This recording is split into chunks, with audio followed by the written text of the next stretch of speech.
Vous cherchez à manifester une personne spécifique, mais ça ne prend pas, ou alors ça traîne.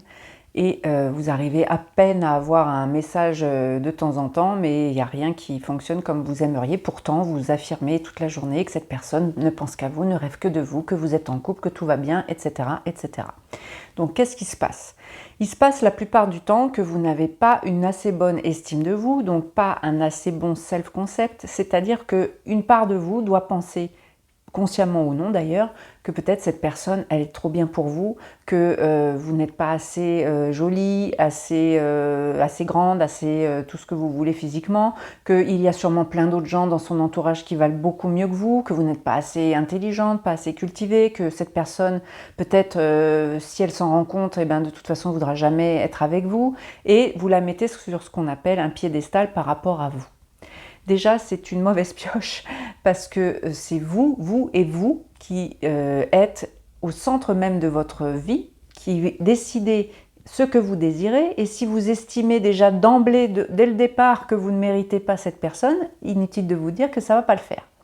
Donc, qu'est-ce qu'il faut faire dans ces cas-là? On va travailler sur l'estime de soi, on va travailler sur nos qualités, on va travailler sur nos belles valeurs, on va se regarder avec bienveillance, avec indulgence, on va arrêter de vouloir être parfait, on va arrêter de croire tout ce qu'on a dit sur nous quand nous étions petits à la maison ou à l'école et qui montrait du doigt uniquement tout ce qui n'était pas parfait, tout ce qui n'était pas assez bien, et on va arrêter d'y croire, on va regarder tout ce qu'on a déjà accompli dans notre vie de super bien, on va regarder tous nos talents, on va regarder pour toutes les raisons pour lesquelles les autres nous aiment, parce que dans votre entourage, il y a des gens qui vous aiment, que ce soit dans votre famille ou vos meilleurs amis, et surtout, on va se traiter comme si nous étions notre meilleur ami, car une fois de plus, c'est un peu le cas, c'est avec vous, vous allez vivre toute votre vie, les personnes spécifiques, ça va, ça vient, il y en a qui restent, il y en a qui partent, il y en a eu d'autres avant où vous étiez sûr que c'était la bonne personne et finalement ça n'a pas duré, donc vous voyez bien que la seule personne qui reste avec vous toute votre vie, c'est vous.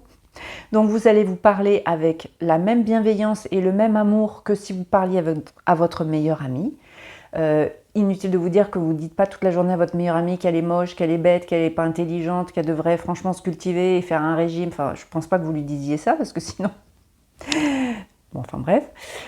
Et du coup, déjà premièrement, on travaille sur notre estime de soi et on arrête de penser que l'autre est trop bien pour nous. L'autre, il est revêtu, si vous voulez, de l'aura, de l'auréole, de la magnificence que vous lui prêtez parce que vous êtes amoureux ou amoureuse d'elle. Mais l'autre, il a aussi ses qualités, ses défauts, c'est un être humain.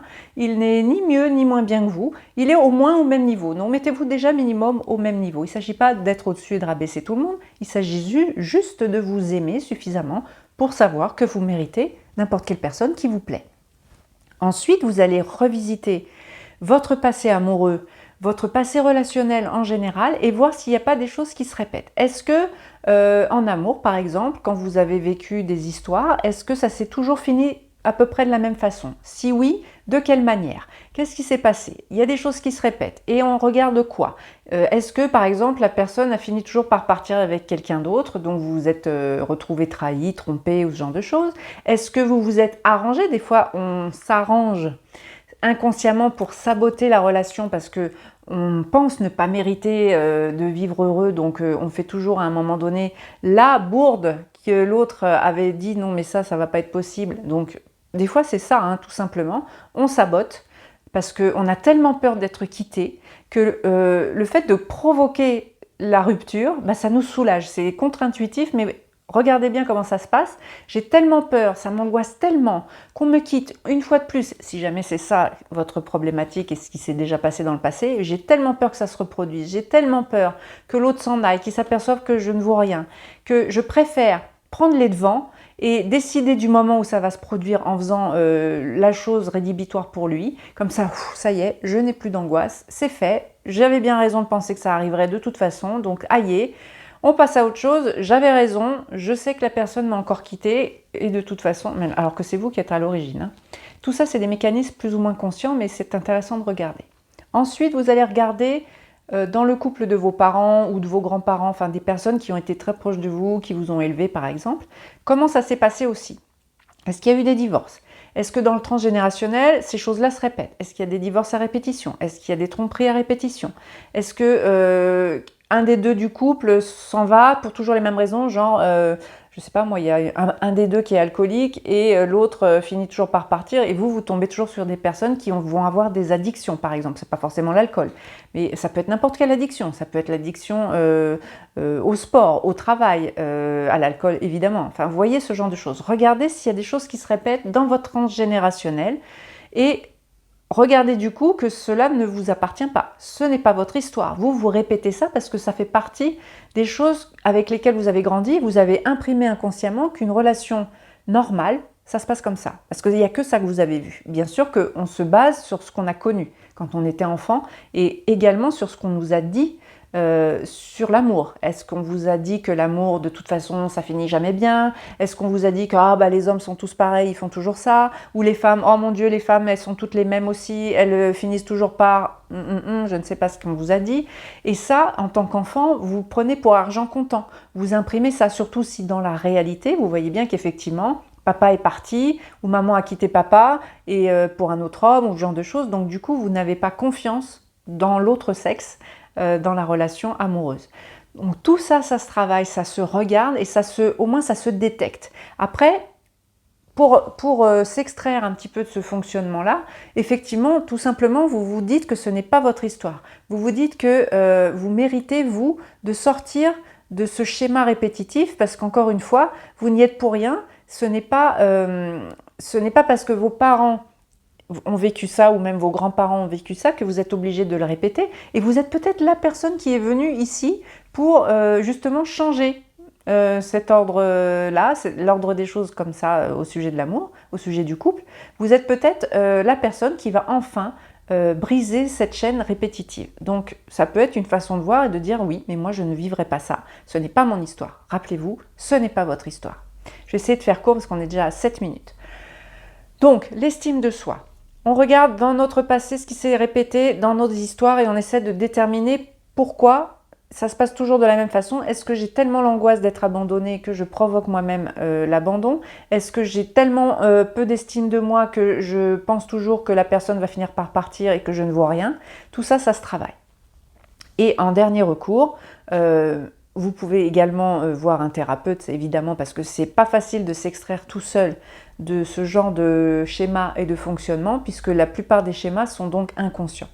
Mais vous pouvez affirmer déjà à partir de maintenant que vous méritez le meilleur, que vous méritez d'avoir une personne qui vous aime pour qui vous êtes. Parce que dans les problèmes de couple, il y a aussi une chose qui revient assez souvent, c'est que on a tellement peur d'être abandonné et de ne pas être assez bien qu'on va se travestir en quelque sorte. On va un petit peu dire à l'autre ce qu'il a envie d'entendre.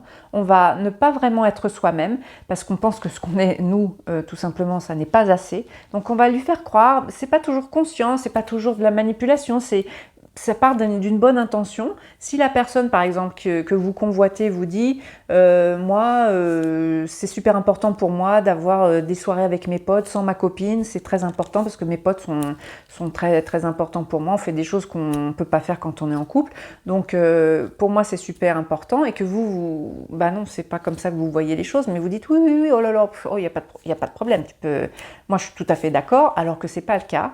Vous allez voir que ça va poser un problème, parce que vous allez accepter une fois, deux fois, trois fois, mais le naturel revenant au galop, il se peut que vous réagissiez mal à un moment donné, alors que pour lui, vous avez validé que c'était ok pour vous, donc il ne comprend pas pourquoi. Et ça, pour plein de choses différentes. Donc, pareil pour les ex, est-ce que vous accepteriez que la personne continue de voir son ex? Si vous dites oui, alors que vous n'êtes pas d'accord, ça va poser souci. Si vous êtes d'accord et que vous êtes vraiment d'accord, il n'y a aucun problème. Mais voyez, on ne se travestit pas, on ne se ment pas, c'est-à-dire on ne ment pas à l'autre pour qu'il vienne avec nous après dire bon bah de toute façon une fois qu'il sera avec moi il va bien voir comment ça se passe et j'arriverai à le faire changer. On ne change pas les gens de l'extérieur, en tout cas la 3D étant le résultat de toutes vos croyances à vous, à tous les sujets. Tout ce que vous allez créer dans votre 3D, en fait, c'est le reflet de ce que vous pensez. Donc si vous ne savez pas ce que vous pensez de vous et ce que vous pensez de l'amour, bah, regardez ce qui s'est passé dans votre 3D et ce qui se passe actuellement. Donc voilà, j'espère que c'est assez clair, c'est un petit peu long, je suis désolée, mais on pose beaucoup de questions sur manifester sa personne spécifique. Pour moi, le travail à faire en amont, c'est bien sûr l'estime de soi, le transgénérationnel, les anciennes histoires amoureuses que vous avez eues. Essayez de regarder ce qui se répète, de regarder à quel moment vous vous êtes pas suffisamment aimé, à quel moment vous vous êtes peut-être travesti, c'est-à-dire vous n'avez pas été vous-même dans la relation, ce qui a fini par vous rattraper. Et sachez que vous méritez d'être aimé pour qui vous êtes vraiment, sans avoir besoin de faire semblant d'être quelqu'un d'autre, parce que si vous faites ça, vous allez être aimé pour qui vous n'êtes pas. C'est fort dommage car vous méritez d'être aimé tout simplement tel que vous êtes. Voilà, c'était le petit sujet du jour. Je vous souhaite de très bonnes manifestations amoureuses.